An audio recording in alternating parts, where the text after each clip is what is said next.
Buongiorno a tutti, sono Marta, faccio parte di un collettivo che si chiama Carovane Migranti, come hanno appunto anticipato. È un collettivo molto eterogeneo, formato da attivisti volontari, autofinanziato, che ha sede principalmente a Torino, ma che appunto opera con realtà su diversi territori e principalmente sul territorio italiano, con realtà che si trovano da nord a sud Italia e poi anche all'estero, come vi spiegherò.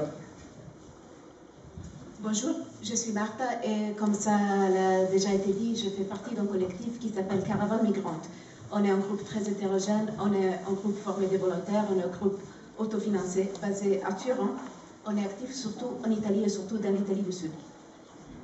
Le projet a commencé en 2014, là où on a eu notre première caravane migrante. On a formé une caravane pour les droits des personnes migrantes et pour la dignité et pour la justice. Notre première caravane, c'était du sud de l'Italie au nord. La deuxième, on l'a faite du nord de l'Italie au sud. Et le troisième encore, on a parcouru tous les pays. Cette année, on a eu la particularité qu'on allait jusqu'en Tunisie. Et maintenant, je vous expliquerai les détails. La caractéristique principale de notre projet est qu'on veut encourager l'écoute des témoins. Donc, on encourage une rencontre entre des histoires individuelles de migration, des histoires qui après deviennent des histoires collectives, aussi des histoires d'activisme, et des histoires locales, des histoires de résistance, des luttes, des confrontations avec des politiques qui sont souvent imposées par les hauts, des politiques souvent capitalistes, et même, je dirais, qui poussent l'exploitation si on suit la définition donnée par l'Uruguayen Roy Uzibé, qui est des politiques extractivistes, donc qui poussent à l'extrême le capitalisme. Le voyage pour nous est un moyen de comprendre ces politiques globales, politiques qui sont à la fois cause et conséquence des phénomènes qu'on observe, de les comprendre à travers les histoires des individus. Le voyage est une manière de se confronter et est une manière de comprendre tout ce qui arrive autour de nous. Notre objectif, c'est de construire une contre-narration. On veut montrer la double nature du migrant. Le migrant est en même temps une personne qui voit ses droits violés. Il se voit privé de ses libertés personnelles, de son droit de faire partie d'un État.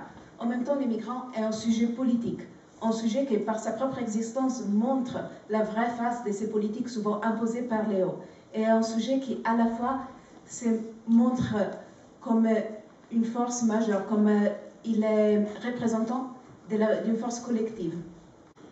Les témoins qui voyagent avec nous viennent à la fois du Centre-Amérique, en particulier du Mexique, et à la fois du bassin méditerranéen, donc surtout de Tunisie et d'Algérie. C'est oui un choix particulier, celui de faire rencontrer des histoires qui viennent de deux parties de l'océan. En même temps, ce qu'on a observé, c'est que souvent, il y a des histoires communes, à la fois dans les raisons qui poussent à la migration, et en même temps dans les réponses collectives de ces personnes et dans les revendications qu'elles font, des droits qu'ils revendiquent sur le fait de rencontrer leur famille et d'avoir leurs droits humains rétablis. On parle à la fois des disparitions forcées, comme dans le cas des desaparecidos mexicains. On parle aussi des personnes disparues, comme c'est le cas dans celle méditerranéenne. Dans les deux cas, on parle des personnes qui ont disparu contre leur volonté. Et si on pense au mot des philosophes camerounais Kimbe Imbe, il y a trois caractéristiques qui définissent ces personnes. C'est des personnes qui ont perdu leurs droits juridiques. C'est des personnes qui ont perdu les droits qui leur appartiennent relatifs à leur corps. C'est des personnes qui sont souvent victimes d'abus physiques. Et c'est des personnes qui ont perdu leur maison. On pense à des familles qui sont en voyage depuis longtemps. Je viens maintenant de Ventimille, où j'ai rencontré un enfant afghan qui est né quand sa famille est partie et qui a toujours été en voyage le long de sa vie. Il y a aussi quelque chose qui unit ces personnes dans les territoires ou dans l'eau souvent qu'ils traversent. C'est des lieux de passage, la mer et l'océan, qui se transforment trop souvent dans des lieux de mort, dans des lieux de violence et d'abus. Une autre chose qu'on a remarqué qui unit les migrants qui sont nos témoins, c'est les histoires des crimes organisés qu'ils amènent avec eux. Par exemple, on a les histoires des Los Zetas, un cartel mexicain très connu pour leur trafic de stupéfiants, et on a l'histoire des L'Andrangheta, un groupe de mafias italiens. Eh bien, on a vu les liens entre ces deux groupes dans notre travail. On travaille au port de Gioia Tauro en Italie, où on a pu tracer les liens entre tous ces politiciens, ces criminels qui voudraient nous vendre un sentiment de paix internationale, d'échange avec un sourire entre continents.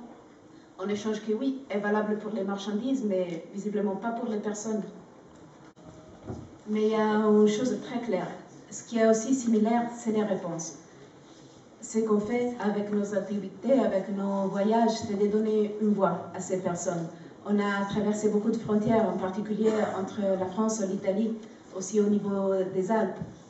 Et ce qu'on a remarqué, c'est qu'on a beaucoup d'échanges avec les réalités locales, mais aussi beaucoup d'échanges parmi ces témoins qui voyagent avec nous. Et depuis ces échanges, on voit naître des réponses qui sont communes, des mêmes désirs et un même souhait de solidarité dans ces réponses.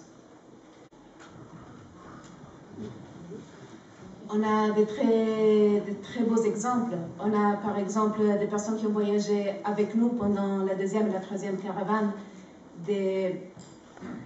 Alejandro Tomajíes et frère Thomas qui viennent du Mexique et qui donnent, oui, de l'accueil aux migrants, mais en même temps qui font de la dénonciation des abus que ces migrants doivent vivre. Donc ils font les deux en même temps. Et on a aussi des cas comme ça en Italie, des personnes qui arrivent vraiment à aider.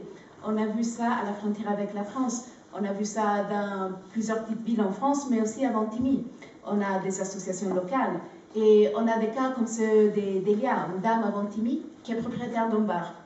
Son bar a été renommé le bar des migrants, parce que la population locale a décidé de les boycotter du moment qu'elle a ouvert sa porte à des femmes migrantes qui étaient là en dehors, en hiver, avec des enfants qui voulaient juste manger en plat chaud.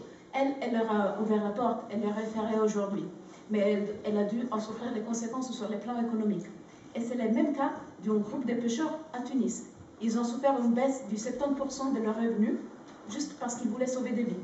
Eh bien, ces personnes ne se connaissent pas, mais ils ont eu une même réponse au phénomène qu'ils ont vu.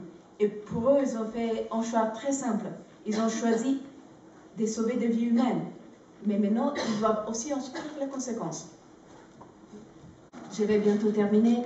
Je vais juste vous dire nos objectifs principaux. On veut joindre les efforts de ces familles qui recherchent leurs disparus.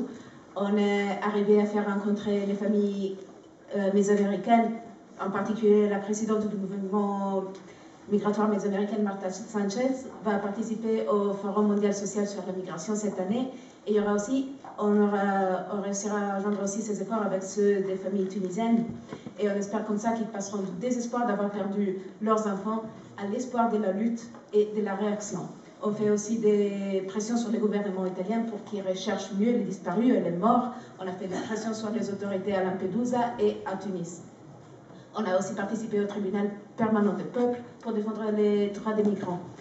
Et on fait aussi du monitoring sur les activités locales en Italie pour nous protéger du mal accueil et de la privatisation des centres d'accueil. C'est inutile de dire que la réponse des institutions n'a pas été satisfaisante. Je voudrais maintenant partager avec vous une citation de Michela Muaccia, une écrivaine italienne qui explique très bien ses espoirs, notre motivation. Elle dit que chacun cherche des réponses, chacun cherche son chemin pour s'opposer. Et il y a, oui, des grands gestes qui donnent peut-être de l'espoir à ceux qui les accomplissent, mais la vraie révolution, c'est faite par les petites actions qui nous poussent tous ensemble à la résistance.